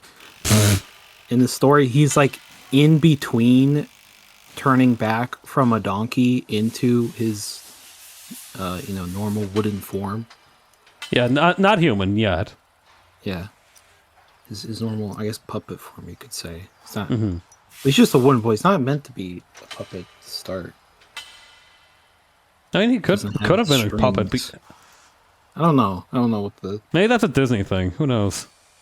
I don't know. But either way, yeah, so he's like in the middle of it. And so it was like... So I just made him purple. He's mostly purple. And why he purple? Wood is kind of... Why purple? Because I needed to pick a color. But there is theming to the color choices. Specifically because like Sakuma, he has blue skin, so I made the rest of them blue. And the red glare, it's kind of like it's pretty self-explanatory. It feels like yeah. And then Magnolia is like the in between because like her guild is like the path to figuring out what's up with the red glare phenomenon. So it's like a bridging thing. That's interesting. Yeah, it's a really thoughtful use of color. Mm-hmm. And Pinocchio is kind of like that too, because like Pinocchio in the story, he's meant to remind Sakuma about his youth, and Taro, his mentor, is a red Oni, so he's also kind of like a bridge as well. So that's why he's purple. You wouldn't think purple would be a color scheme for Pinocchio, but I made it work. I have faith in your capabilities. The fun thing about putting Pinocchio in a battle shonen type thing is, so his power is that I make him intentionally lie. He just yells out random lies, which is a fun character building moment because you learn what his likes and dislikes are when he lies. He's like, I love vegetables, and then his nose grows big. Funny ass. And then he cuts off the nose and uses it as a weapon. That's horrific, but like that's kind of badass too, actually. Yeah. So it's cartoony, so it's not as horrific. Yeah, you know what? I guess it's fine. If it's not particularly painful for him, that's just fine. He literally do what works for him. He doesn't feel pain. He literally doesn't feel pain when he's in his wood form. That's he a little feel sad. Pain when he was donkey, though. Okay, that's fair. Fair trade-off. He's like I feel half and half right now, so it's kind of you can't really tell. Pain's mostly gone. Amos, I should finish up this flame.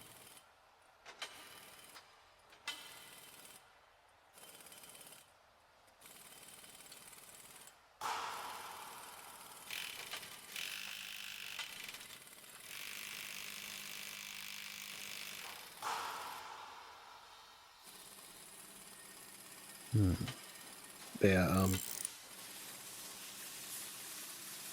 so Peps, why? Yes. So, question: why did you come up with these characters and such in the first place?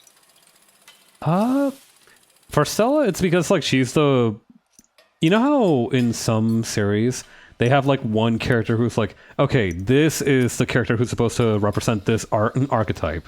You know what I mean? Like, okay, this is what a typical mage looks like. That's what Stella is for sorcerers in the setting. She is like the baseline of, okay, this is what we would expect a competent sorcerer to be able to do and work like.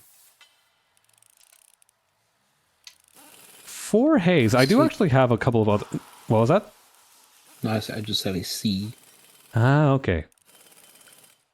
And for Hayes, the reason I chose him is because I feel like even though he kind of sucks at martial arts, just as a discipline, I do think he has...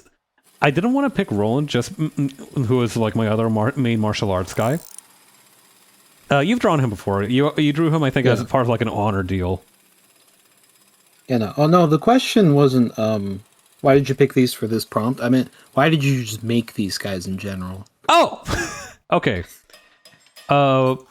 Okay, so Stella, very much the same reason that I said before. I just wanted somebody who could embody, like, okay, this is what a sorcerer is like. This is what we would expect from a sorcerer in the setting. For Hayes, it was more because I just wanted to make, like, a deranged guy who never gives up and sucks ass.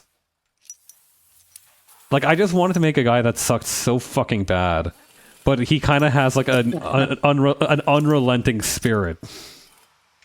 He has like the winner's nature, but like he's not a good person. That was kind of like my thought process for him. It's just, what if I made the world's biggest shithead who was so determined and so tremendously capable and was not a better person for it at all? It's fun to make people who are just like genuine assholes. It really is. It's true. I've had a character like that in my head for a bit.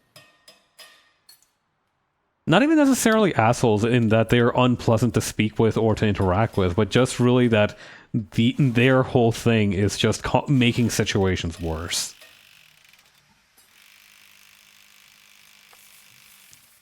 Like, there has never been a room where he wandered in and people were like, oh, thank God, Hayes is here. That has never happened to him before. And it is part of the reason why he's like this. I wrote once a like short snippet of like him having like a self-awareness moment where he's like, wait, why does everybody hate me so much? Like he doesn't try to think about it normally, but like he's like, you know what? I like the first time that I had somebody beg me to spare their life was when I was 17 and one of my juniors like spilled some food on me, and he was genuine about it. Like he was genuinely so scared that I would kill him just because he spilled a little bit of his drink on me. And that was fucked up. Like he thinks that to himself. But it's fun to it's fun to create people like that. Their circumstances and like what their beliefs are to drive them to be like this. The blue on cell is really hitting. Thank you. Oh. How about you? What were the ways that you were thinking about for creating Sakuma and Magnolia? So, the fun story is that these guys were originally Pokemon OCs. Really? For a mystery dungeon story I wanted to do. And then later on, I was like, well, I want to make this original instead. And so I turned Sakuma from... He was just a sock, from Gen 5. And then I made him into this. With, it's also inspired by the original, inspiration for Sock, the Onis. So I made him an Oni. Really? I didn't know that about Sock. Yeah. Yeah, Sock and Throw are based on Onis. Huh. But for Magnolia, she was based on Miss Magius. That's why she's purple too. It just kind of worked out with everything. Is Miss Magius the one that's also green? I don't know if I don't know if the shiny is green, but no, it's all purple. Let me look up Miss Magius, because that's not the one that I know, I think. Oh, no, okay. Yeah. I'm thinking about the previous evolution. Not Miss Magius. Miss Drevis. I was thinking about Miss Drevis. Miss Drevis, yes. Okay. Neat. That's so cool, though. I love when you get attached to the idea of a character and you kind of just take them out of the context that you had them for originally. Yeah, and those, only a couple of ideas stayed from that Mystery Dungeon idea. Everything past Arc 1 is entirely for Sakuma only. It was never I never came up with the battle circus for the Mystery Dungeon idea. That would have been really funny if you did, though. That would have been funny. Well, I just had in mind, this is it's a battles shonen series now, so I want to do a tournament arc, but also not a tournament arc. It's its own thing. So I came up with the battle circus. But yeah, no, a couple characters stayed around based on Pokemon originally. One of the characters was based on Trevenant from Gen 6. One of them's based on Alakazam. And if you see them in the story or you see their name, you will know who is based on who. It's gonna you didn't try to you made it kind of obvious, huh? Yeah, you were true to your roots. Well, Trevenant, yeah. Well, Trevenant's new version his name is called Treeman. Like Truman, but tree. Aw, that's cute though. Yeah. Well, fun fact: everybody in Sakuma has only one name. They don't have a last name. Oh, except for very few people. It's based on what Dragon Ball did. Neat. So yeah. Anyways, I'm trying to think. Yeah, and basically the secondary protagonist, Claris, she's based on Flaffy. That's one of the electric sheep ones, right? That's the first evolution of Mareep. Her mother is based on Ampharos. And so it's represented by her mother wearing yellow, and Claris wears pink, as her pajamas. Ah, okay. I tried doing pink for her normal color scheme. It's no, it's not gonna work. It's not gonna work. Just didn't work. But yeah. Yeah, I mean, the love was there. You gave it a shot. Yeah. Other characters are not based on Pokemon. There's a really funny one though. One of the characters, Figo, who is a giant green blob man. He was not based on any Pokemon in particular, but in Gen 8, I believe, or is it Gen 9? I think it's Gen 9. There's the Pokemon called Bellybolt, Go on. who looks a lot like him. And I was like, that's just Figo, but as a Pokemon. Like it. Fuck it, he's retroactively in the Mystery Dungeon one now. Yeah, it's really funny how that turned out. Because if you see them side by side, it's like if you guessed that Figo was based on Bellybolt, I wouldn't be surprised, but that is not the case. Because Figo existed way before Bellybolt. You preempted their ass. Yeah. Gotcha this time, Game Freak. Who's freakier now? I need to add shading now. I've been slacking. I've been major slacking. We've been having fun talking, though. Yeah, I got too distracted. Anyways, but yeah.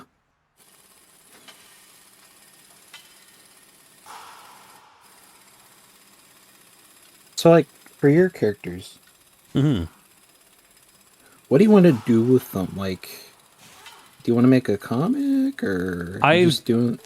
For the longest time, I did want to make a comic, but then I actually got some comic making experience, and I realized that I don't want to make comics.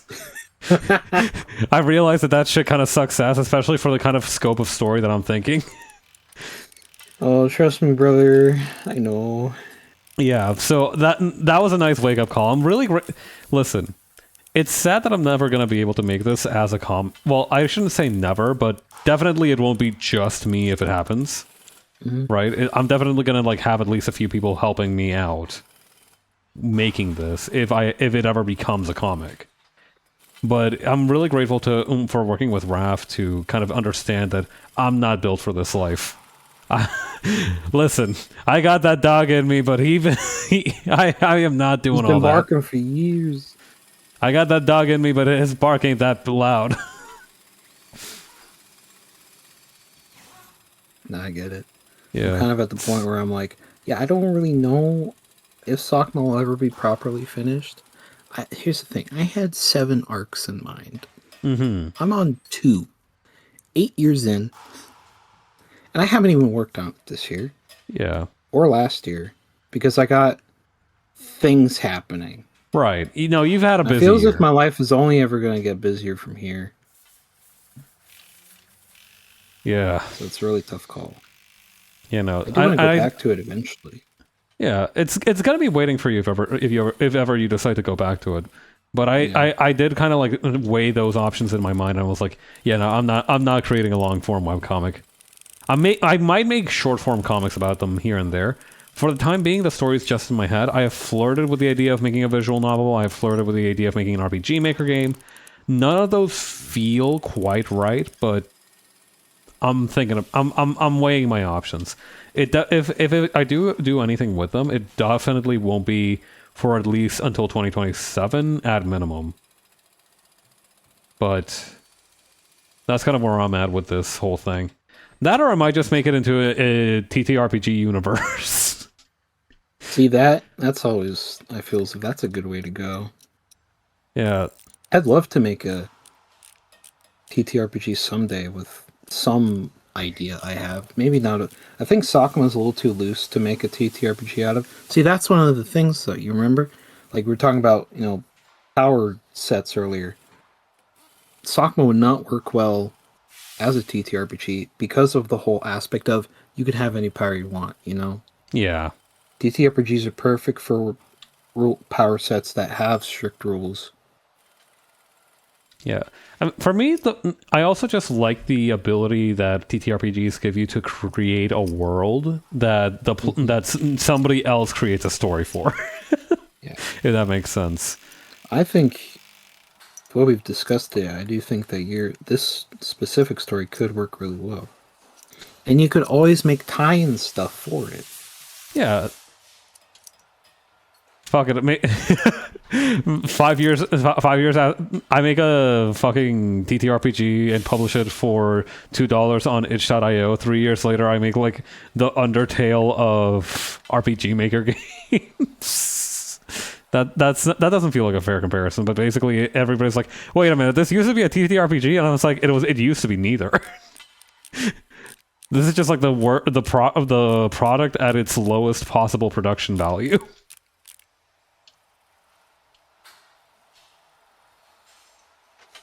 You and me, brother, because this is where my ass is at with the X-Rangers these days. I feel like as an artist, there is like... It's like that one Yu-Gi-Oh! Castle meme where it's like one path is like rainbows and unicorns, and it's like... And it is... Actually, both of them are like the dark and scary castle, because one of them is spend 15 years of your life on a webcomic that you wanted to spend maybe 2 years on, or...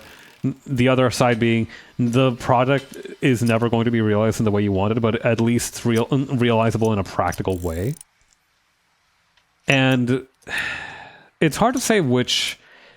Both of the ideas have virtue, but they do both very much reflect the reality that as an artist, you want to create these things independently. You start out by being like, oh yeah, no, I'm an artist. I can just DIY all this bullshit. I don't need to rely on other people for the things I create because I can just do it myself. And, you know, you realize that comics have inkers, letterers, colorists. They have 5 different jobs. They have editors, they have writers, they have 5 different jobs that can be split up into even further roles. And they use that to produce comics at a reasonable rate. Like, the only people who... And, you know, in the case where they don't have this, like, in the case of mangaka in Japan, for example, where they have to publish 20 pages a week for Shonen Jump... They even still have editors and assistants for that, though. Yeah, they still have editors, they still have assistants, and also they only sleep 4 hours a day. Yeah, like... So unless that's what you want to be like, you can't really be on that grind set. You can't... Unless, and the thing is, as an independent artist, you can't be on that grind set like that. Draw my panel, boys, says Shonen Jump. I'll play Go Read Bakuman. Go read Bakuman. Listen, drop everything you're doing right now and go read Bakuman.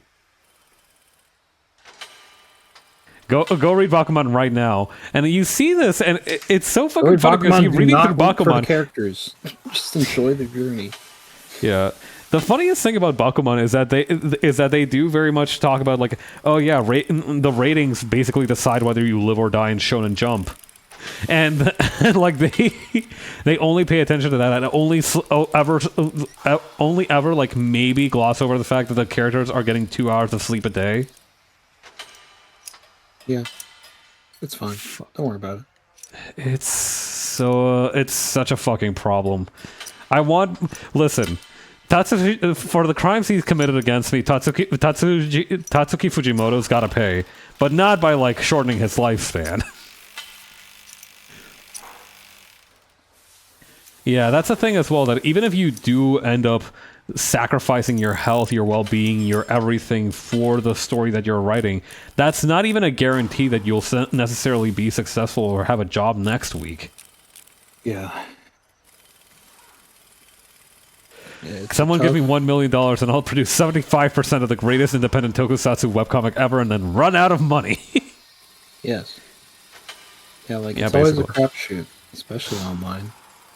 Yeah, I wish Sakura popped off, but it never did. Yeah. That's the thing about webcomics is that the ones that run for the longest are either because nobody makes a long-running webcomic on purpose. Like, sometimes people are like, you know what, I want to make a 700-page comic about that's like my anime-inspired epic serial, right? Serial as in like serial story, not serial. Well, people do want to make their magnum opus, but then reality hits them. Yeah, and at that point you either have 2 choices. You kind of grit your teeth and spend 15 years of your life drawing a comic that, as you slowly begin to resent its existence, but, you know, it's your baby and it pays your bills on Patreon, so, you know, you kind of got to keep it going through it to the end. Well, I mean, I imagine there's different approaches. I do know that some webcomic artists do feel bitter about, like, the project that they've made taking like half of the years they've been alive to complete. Props to Markiplier's brother for his 20-year-old furry webcomic. I remember reading Two Kinds at one point. I can't fucking tell you what happens in it. I remember in middle school I got real bored and I started reading Two Kinds and I was like, wow. And then I never thought about it again. Did you know about the Markiplier brother furry webcomic, Brian? I think I heard about it, but I never read it. Yeah, it's called Two Kinds, Good for I him, believe. though. Yeah, honestly, good for him.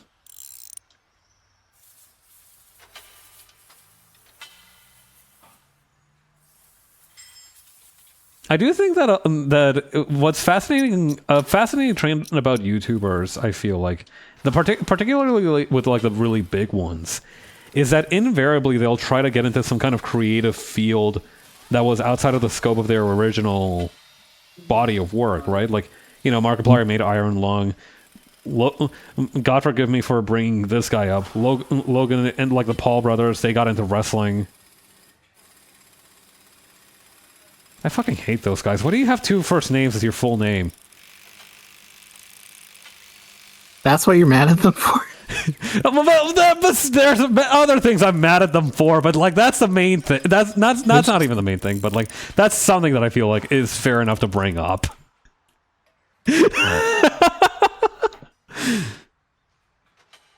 Yeah, that's true. There's like they pursue a creative field outside of their original body of work, positive, and then they pursue a creative field outside of their original body of work, and it has consequences for all of us.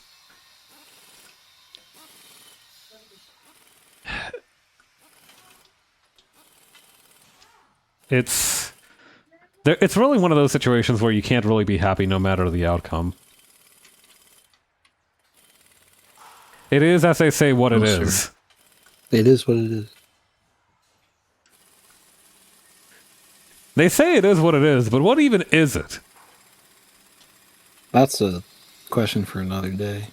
That's some. I think we might need like some of the finest minds of our generation are still working on the answer to that question.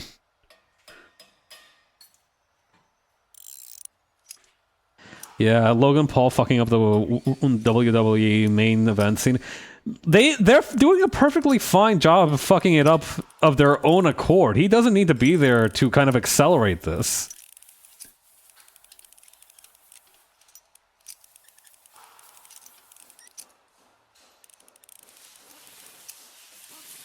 Listen, we all know that the WWE can't book for shit.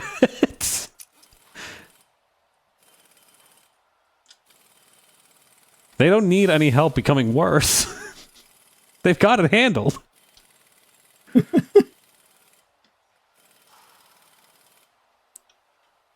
Okay.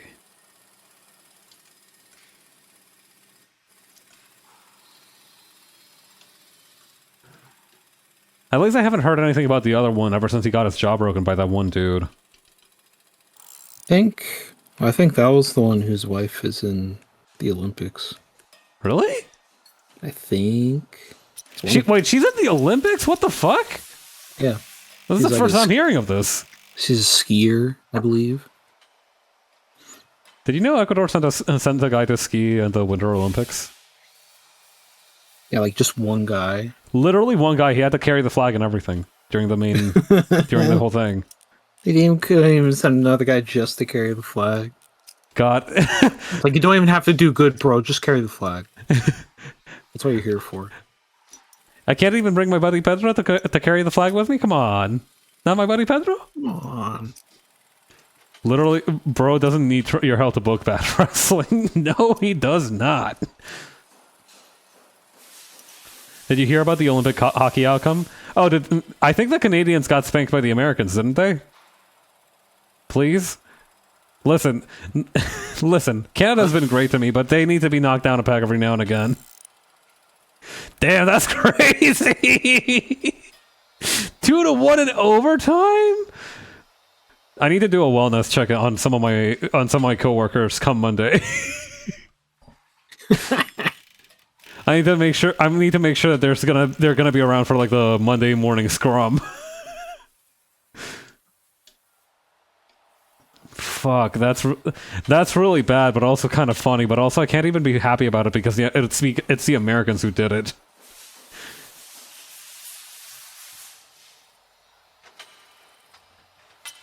I think Like if we had gotten done dirty by the Czechoslovakians, and then at least like that would be a big dub for the Czechoslovakians. The Americans are gonna be fucking insufferable about this shit. See, I don't interact with those kinds of people, so I'm like, I'm good. My family only cares about the curling.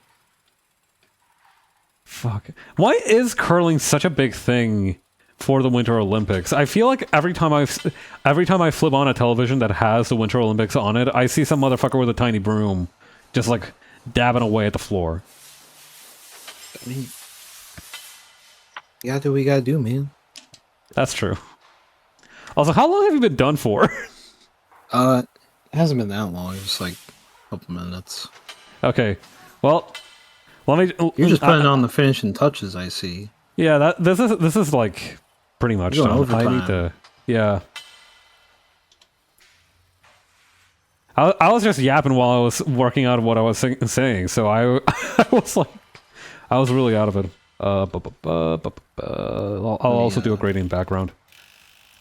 Let me write the iconic name here.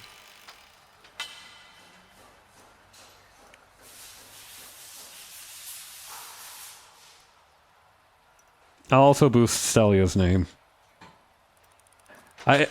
Big shout out to Jay for helping pick that name, because the other ones kind of were horrible. The other ones were just not very good. Snolia. I'm not gonna get over that. Snolia. I was thinking, I thought it sounded more like snail than like snot, but you know what? Found out because the boss dropped a tweet about it in our DMs and it hit you with the USA. Fuck. Devastating.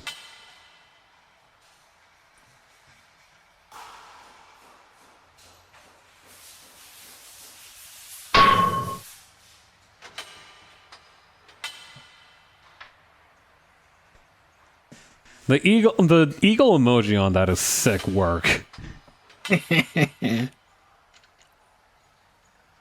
Actually, you know what? Nobody's been proud enough to use that for years. That's why I'm confused.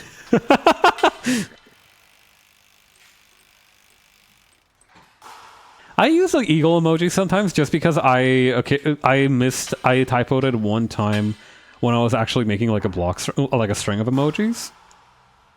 And I was like, damn, that's really funny to have that as a typo in there. So I just kept it.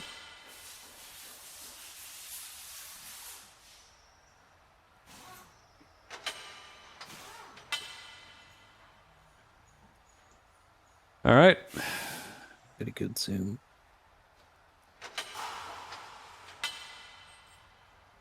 Okay. I'm really happy with the progress we've made today. I think these both look fantastic. It's crazy how like kind of in sync we are in terms of like our output.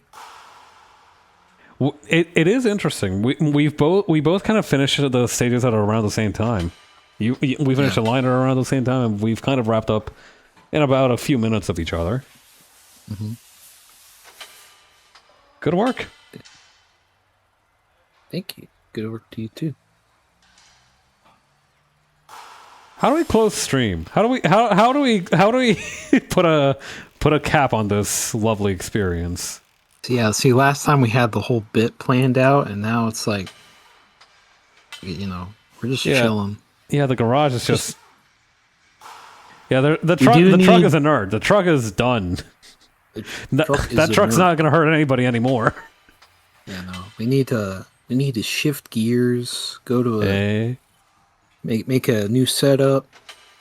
I am planning on making a new setup for future collaborative drawing streams with multiple people. I'm looking forward to it. We'll have to see who those are going to be. Yeah, we made some discussions. Yeah, to us today. So we'll have to see. They're gonna drop an engine block on your asses? Maybe. You know, we haven't seen the truck driver for a little while, so the truck driver may be plotting revenge. No. Pabs, alright, let's end it off with this question. Who would win in the fight? Hazuma or Stelia? I feel like Stelia might have it. Really? Alright, so what magic does she know?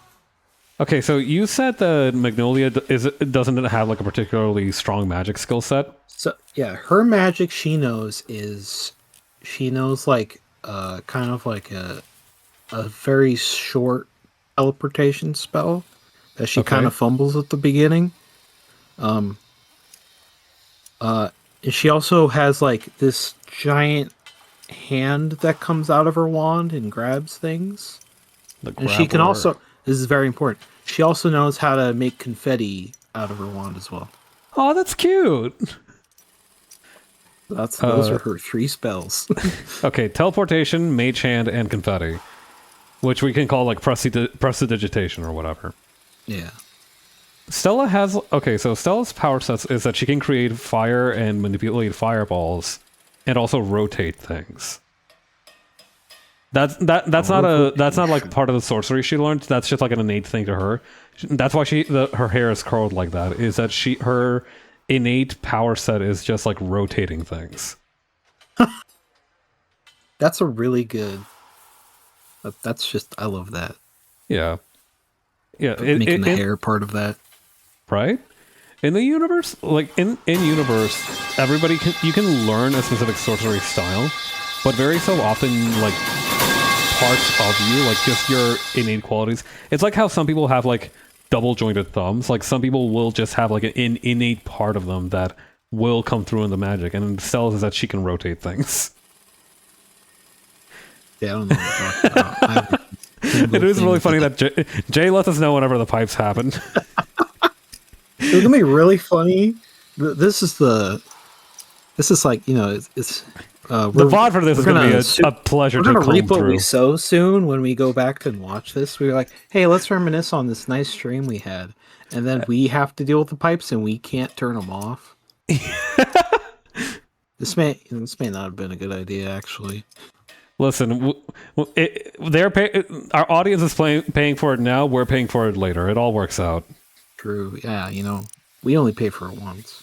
Yeah, they pay for it multiple times. That's right. For as many times as you we're watch always this. one less.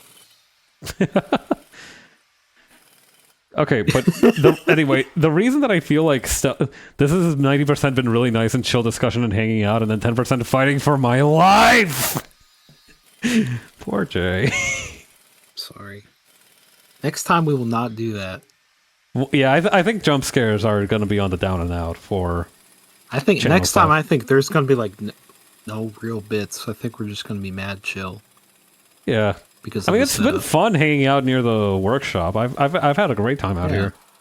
Yeah, that guy's still in this truck though. I think he's scared to come. I think the way that the truck is parked, the cabin door just can't really open with the garage door in the way. I think that guy's stuck for real. No, it's fine. It's fine. And go back to Stella. Talk about her. Okay, because Stella can control fire, I feel like that means that when Hazuma just sets himself on fire, she can just like remove the fire from him. Okay. See, I was thinking the opposite, where it's like in my mind, it's like control fire. Okay, I just thought she would just shoot a fireball at him and he'd be resistant to it entirely. I think we're taking fire out of the equation then, because it sounds like it's kind of like it's like a tie. It's just a matter of throwing hands, and Hazuma is a wild beast. That's true. I feel like unless that mage hand can put major points on the board, I think Hazuma might win the physical confrontation. Yeah, fire mage versus guy who's resistant to fire. Uh-oh. Big uh-oh. Stelia, here's the thing. Stelia would initiate the fight, but not because she wanted to fight. It's just she says something and Hazuma would take it the wrong way. He's like, you want to go? I think that would be great. Now. Yeah, I'm ready. I've been wanting for this. I've been waiting for this. I've been ready for this. And all she said was just like, why do you not wear shoes? Oh, yeah, huh? Oh, that's what it's... Okay, so that's what kind of day it's going to be, huh? Well, it's all about the shoe wearers. I got a question for you. Why aren't your toes out? And then I think that would escalate the fight even worse. Why are you asking that, bro? I think that's gonna escalate the fight. That would be the escalation. Is just a shoe thing. Why aren't your toes out? Come on.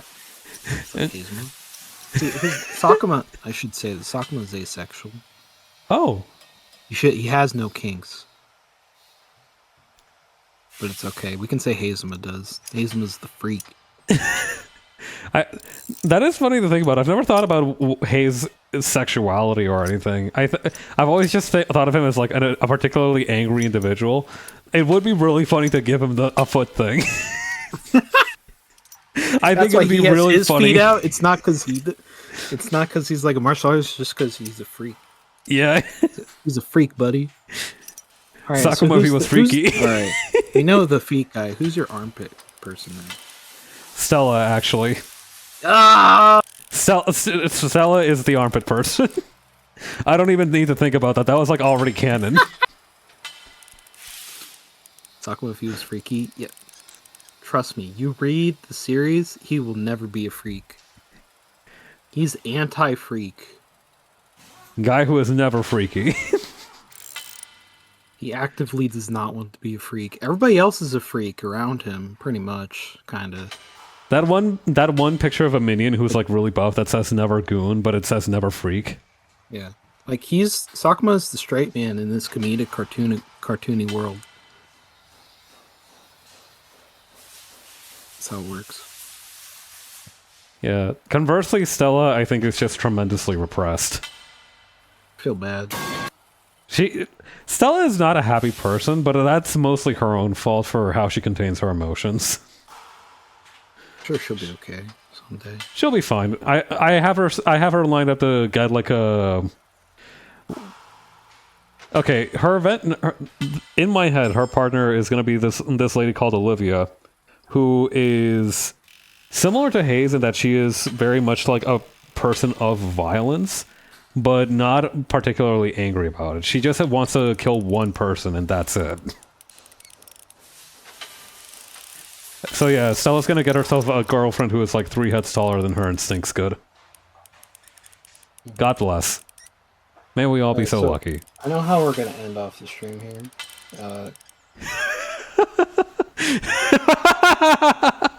Go on. I'm excited to hear that.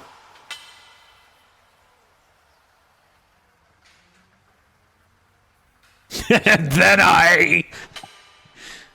Just give me a second. Just give me a second. Need to find the outline. No, it's not that. I should add a caption for Stelia. This isn't even a caption for this. This is just for you. This is just for Sakuma. Where the heck is that? Hang on, gotta use Impact Regular. Here's Edge. There it is. Why is that? Okay, wait, I know why.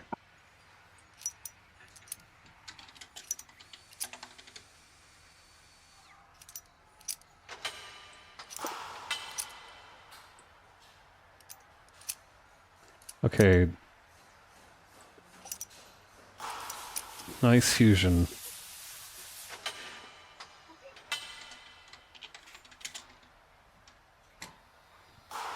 Nope, not going there. Alright. New meme. Thank you, Jay.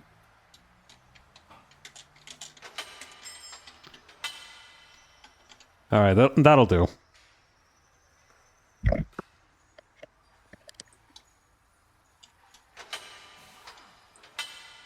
And then I didn't freak. Wait, no, perfect. Nice fusion sets you on fire. No, wait, I got a better one.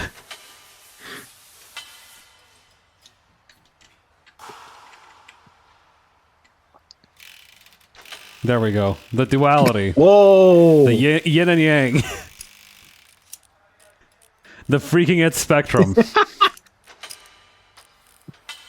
You'll rate the freak of this character from 1 to 10. How freaky is your OC?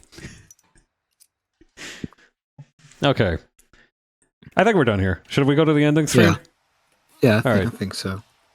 All right, thanks for tuning in, everyone. See you later.